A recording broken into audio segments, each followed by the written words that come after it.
I received over 100 phone calls over planned attacks by bandits. Katsina Emir tells Osinbajo, welcome to the news. Please subscribe to our channel and turn on your notification button for more updates. Emir of Katsina, Abdulmunimu Kabir Usman, has cried out to the Vice President, Emir Osinbajo, about worsening security in the state, saying he has received more than 100 calls over planned terrorist attack in a short period of time. My heart goes on to these people. I keep asking them, how did they do this? Like, how do you get to live in a place? You live in fear, you breathe in fear, you're stepping out, you step out in fear, and you get to stay in that area for a long time. First of all, the death rate would have increased. People's blood pressure, of course, would increase, because anytime you hear that phone call, you're going to feel frightened. It is fine if you get that kind of thing every once in a while. Once in a while. But when it becomes too frequent, it's not too good. It's not too good. It's not too good at all. I keep asking myself how these people do it, because I keep wondering, how did they even get to feel so at the end of the day, they feel like very less concerned sometimes. Nobody should be used to terrorism. Nobody should face what the people in the north are facing. Nobody, and I say no one, no one is condemned to. And they should not also be condemned as well. Stay with us in news in detail. The Emir told Osinbajo on Sunday that he and Governor of Katsina, Aminu Masari, were having sleepless nights as a result of banditry attacks in the state. Osman spoke when Osinbajo paid him a condolence visit over the death of Murija Manga, mother of Katsina business mogul Dahiri Manga.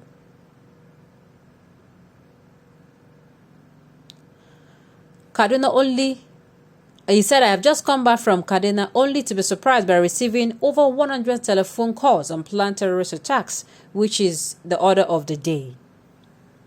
I and the state governor do not have any time to sleep, but I am highly grateful that these criminals have been classified as terrorists. Osinbajo reacted and said the federal government will try its best to tackle the situation. He said the president has decided to meet with the top security experts in order to ensure that there is an adequate security all over the country. So we expect to see a significant change, and by the grace of God, peace will return quickly to all villages and communities, not only in Katsina State, but also across the country. Wow. But I don't understand why he's passing the message to the vice president. Well, I think it's because he's actually around. I think it's because he actually went there. I think he went for visitation. That is why. His best bet is actually the best bet is actually the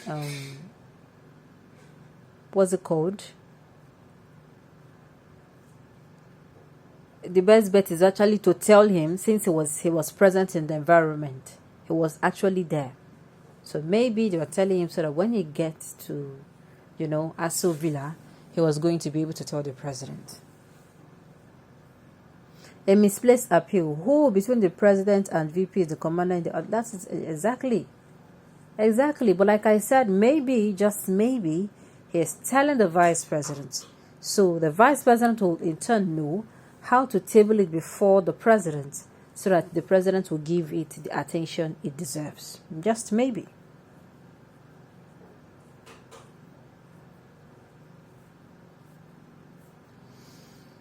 Just maybe.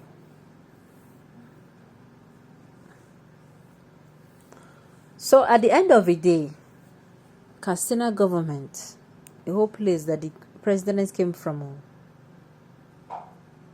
as in one of the places that the president came from, not one. Like, I keep asking myself, how did they do it? Those people that stayed there, they're strong. Just imagine that, let's say, God forbid, in your locality, maybe they're actually, robbing. And it is not in your house, so not in your house. The way you are going to be scared, you're going to be panicking. Why? Because you are seeing whatever is going on. And if care is not taken, they are going to get to your house. So it is actually a good fear. But like I said, about him telling the Osinbajo and not the president, he might like, okay, let me tell the person who, at the end of the day, he's not going to be able to go and meet the president himself, except maybe I don't know. He was saying, okay, it's better. Maybe his best bet was that the fact that the vice president was actually in front of him, and just maybe, like I said, maybe he's like, okay, if I tell the vice president, he'll be able to, deliver this message, and she's going to the president will see the urgency in what she's to what he at the end of the day would tell the president. He will see the urgency in that particular matter, and he's going to come out and say, you know what, maybe swing into action. That is what is in his mind. But at the same time, people will be like, uncle, you're telling the wrong person. But like I said, it may be that particular, opinion. Let me tell this man, he knows how exactly he can do this. Yes, he knows exactly how he can table the matter, and maybe he's going to get the urgency. Okay. But sincerely, those living in the north, kudos to you. Kudos to you, because at the end of the day, you can't. Having to be scared, you are waking up from sleep, you're scared when you're walking on the road, you're scared when you're going to school, you're scared when you're going to the farm. You're scared when almost every, no, now. You can't, that's not life. Sincerely, that is not life. That you're scared of almost everything. It's not life at all. Nobody deserves to live that kind of life. Nobody. Not even the worst, as in the devil of the devil. They do not deserve. They do not deserve it at all.